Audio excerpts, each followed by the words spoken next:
Assalamualaikum warahmatullahi wabarakatuh. Perkenalkan, nama saya Mega Utami Fajrin dengan NIM 860720665. Saya merupakan mahasiswa Universitas Terbuka UPBJJ Bandung, semester 6 Prodi PGSD. Hari ini saya akan melaksanakan praktikum modul 7, yakni tentang optik dengan KP1 sifat-sifat cahaya.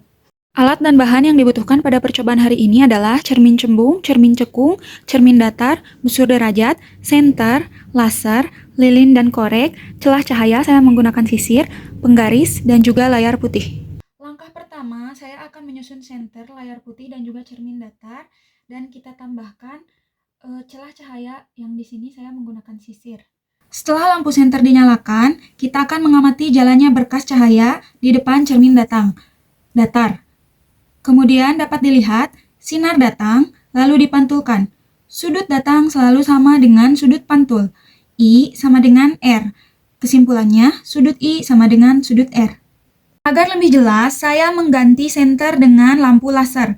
Di sini saya menembakkan lampu laser ke sudut 90 derajat, di mana ketika sinar datang, I sama dengan 90 derajat, maka sudut pantul adalah R sama dengan 90 derajat.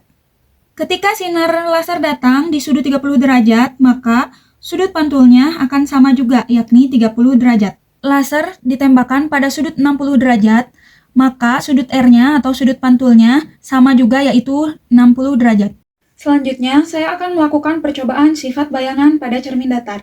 Saya akan meletakkan lilin di depan cermin datar, dan akan saya amati bayangannya dan lilinnya akan saya geser-geserkan di depan cermin datar. Saat saya meletakkan lilin di depan cermin datar, bayangan yang terbentuk adalah sama besar, tegak, dan juga maya.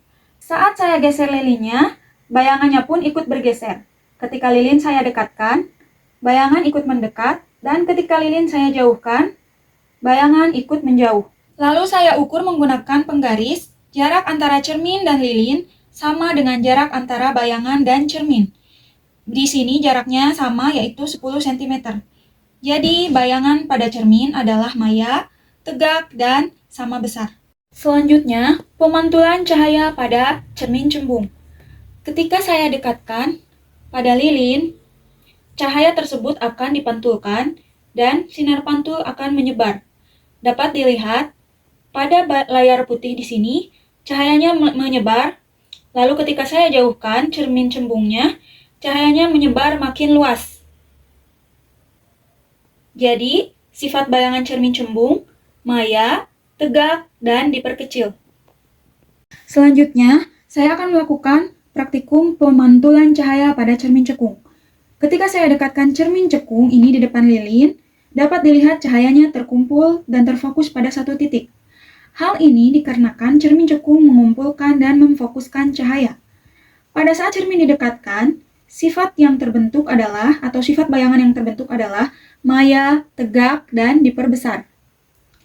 Dan saat cermin dijauhkan, sifat bayangan yang terbentuk adalah nyata, terbalik, dan diperkecil. Saat cermin cekung ada di tengah-tengah, bayangan yang terbentuk adalah nyata, terbalik, dan diperbesar. Saya akan melakukan pengukuran jarak benda dan jarak bayangan pada cermin cekung. Untuk pengukuran pertama antara jarak bayangan dengan lilin adalah 10 cm dan jarak lilin dengan cermin adalah 5 cm. Untuk pengukuran kedua, jarak lilin diubah setelah saya ukur jarak bayangan dengan lilin adalah 12 cm dan jarak lilin dengan cermin adalah kurang lebih 6 cm. Selanjutnya, saya akan menjauhkan cermin cekung hingga bayangan tidak tampak atau tidak terlihat. Pada jarak berapa bayangan tersebut tidak terlihat? Ternyata pada jarak 30 cm bayangan tidak terlihat. Selanjutnya, pada jarak 34 cm bayangan juga tidak terlihat. Pada jarak 36 cm, bayangan dari cermin cekung juga tidak terlihat di layar putih. Selanjutnya, di jarak 38 cm, bayangan juga tidak terlihat di layar putih.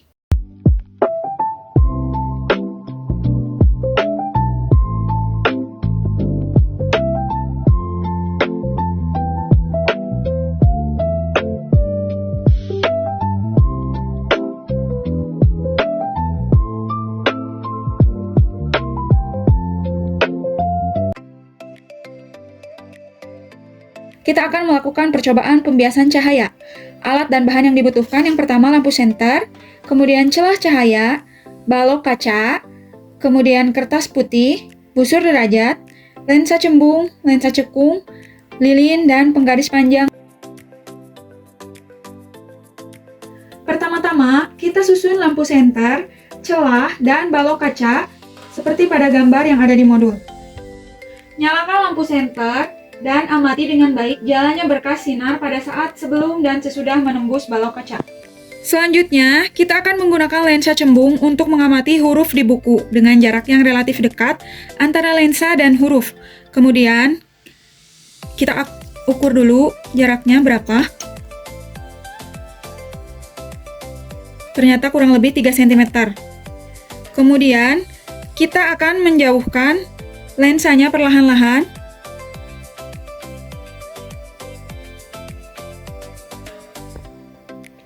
Sampai huruf menjadi tidak terlihat. Ukur jarak huruf ke lensa pada saat tersebut dan catat bagaimana sifat-sifat bayangan yang dibentuk oleh lensa cembung tersebut.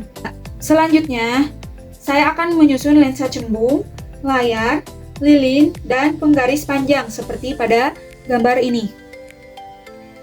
Setelah itu, saya mengatur letak lilin dan lensa cembung agar diperoleh bayangan nyala lilin paling tajam pada tabir. Ukur jarak benda dan jarak bayangan, lalu catat sifat-sifat bayangan yang dibentuk lensa cembung tersebut.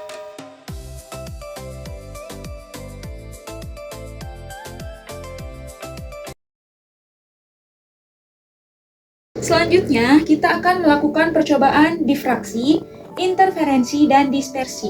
Di sini sudah ada alat dan bahan. Yang pertama, ada CD, ada penggaris, ada senter, dan juga ada air di dalam baskom.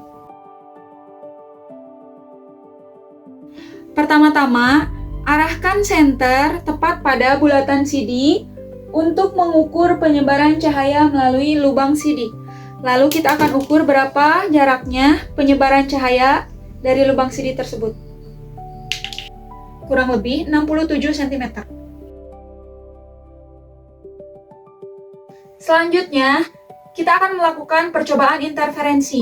Di sini kita akan menyorot CD dengan menggunakan lampu senter hingga cahaya pelangi muncul. Kita akan melakukan percobaan dispersi, yakni di mana kita memasukkan CD ke dalam mangkuk berisi air, lalu kita sorot menggunakan senter.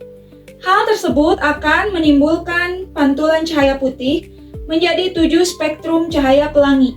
Bisa dilihat di sini, muncul cahaya pelangi yang sangat cantik.